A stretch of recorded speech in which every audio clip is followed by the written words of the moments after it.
All right, guys, welcome back to the channel. We promised we'd bring you along for the ride on this 70s model Blazer. I think this is a 75. I hate to say years unless I got it sticking right in front of me, but I think this is a 75 model. This one here is a 78 model for sure. You've probably seen that in some of our other videos. But this is the one we're going to talk about today. So, been making our progress around on getting some things done. Just made its way back from the stereo shop, and I have to say, turned out really good. Did the retro style stereo with Bluetooth and USB connection. Also got the speakers in the kick panels all wired up properly. Turned out really good. That tape carpet is so cool. Most people don't appreciate it. We need to run a vacuum over it, but the interior of this one blows my mind. Also in the back, went with a 6x9 to try to be kind of era correct. And that's just not a normal little 6x9. That is a 3-way with the tweeter and the mid-range. And also, bam, dome lights hooked up. On, off, on, off, like they're supposed to. Couple new pin switches right over here in the door jamb, working like they're supposed to.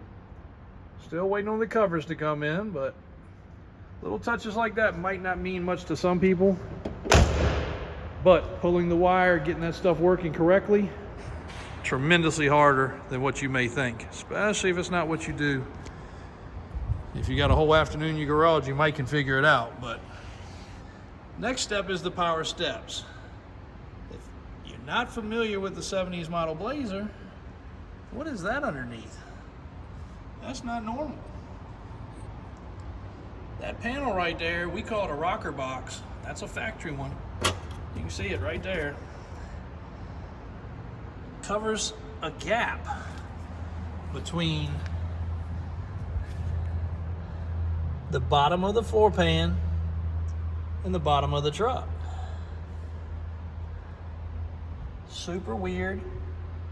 Only came in this year range truck for some reason, or Blazer I should say. Might have come in Suburbans. We don't have a 75 to look at. It did not come after 78, so we don't know if it was 77 or what year it was that they changed, but this one does not have it. This one just has a normal undercarriage where you can see the frame, you can see the body mount. Don't know, maybe that was a smuggling special or something, but we have seen it on multiple and the body style before this as well. But why is that important? Well, one, just bringing you guys some square body stuff that you might not know about, because even though we knew, we had forgotten ourselves until we got ready to start putting power steps on this, which is next on its journey. It is getting a set of power steps along with crossover steering and our track bar system. I don't have one in here to show you right now. Those are the next two things that are going to be done. But that rocker box is pretty cool, and on this one it really are fully intact. We're going to have to cut them. But if anybody knows the purpose, maybe you worked at GM, I don't know, we got a pretty solid amount of followers out there.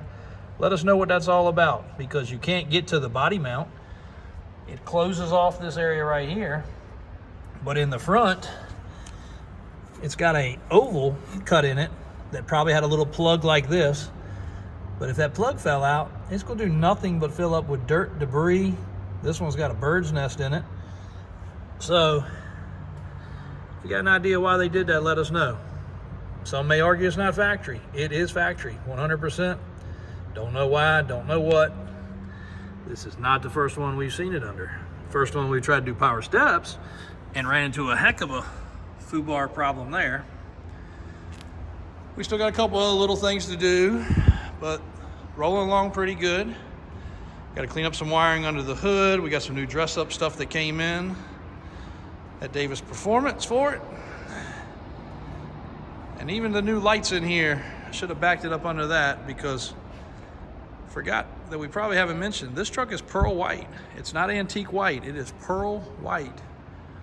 I don't know if these lights will make it jump enough to see it, but beautiful, beautiful classic pearl white. But there's your update for today on this K5 Classic Blazer. Looking good.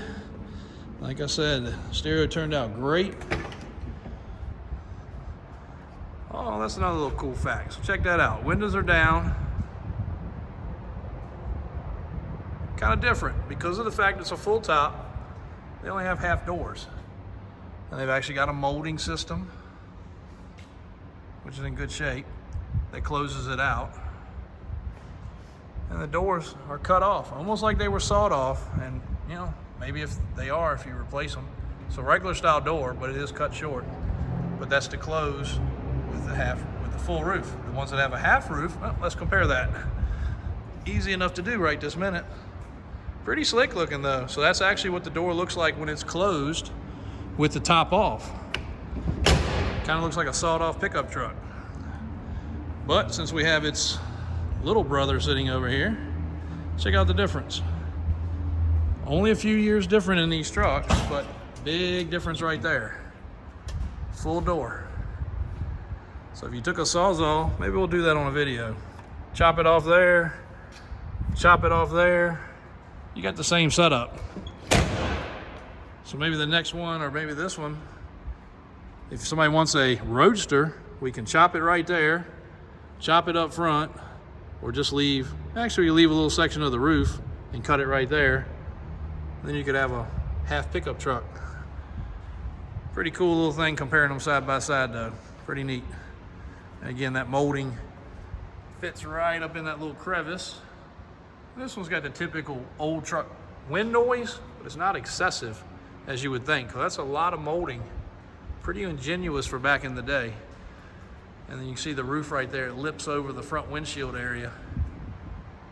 So when it comes off, you got a windshield frame and you got these cut off doors. And if it wasn't for worrying about it leaking, we'd probably pull the top off just to do a video, but that one's not gonna happen with this one before it slips away from here. So thanks for watching. Sorry I got a little winded on that one, but the door situation is pretty darn cool. And the rocker boxes. Drop your comments on what you know about those things. Davis Drives on YouTube, Davis Auto Sales in Richmond, Virginia. Thanks for watching.